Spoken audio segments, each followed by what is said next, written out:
Praise the lord. యేసుక్రీస్తు తండ్రిని తొలగించమని అడిగిన పాత్ర ఏమిటి? పాత నిబంధనలో గిన్నె దేవుని ఉగ్రత, తీర్పు, శిక్షను సూచిస్తుంది.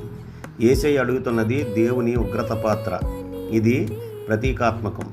దేవుని న్యాయమైన ఉగ్రత, తీర్పు, శిక్ష మరియు దేవుని కోపం దీనిలో సూచించబడతాయి.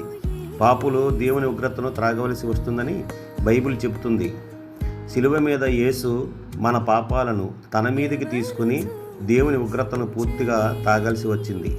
ఇందులో శారీరక బాధలు, కొట్టడం, సిలువ వేయడం, మానసిక బాధలు, తిరస్కరణ, ఒంటరితనము, హేళన మరియు ఆత్మలోని భయంకరమైన వేదన, దేవుని ముఖం నుండి విడిపోయినట్లు అనుభవించడం ఉన్నాయి.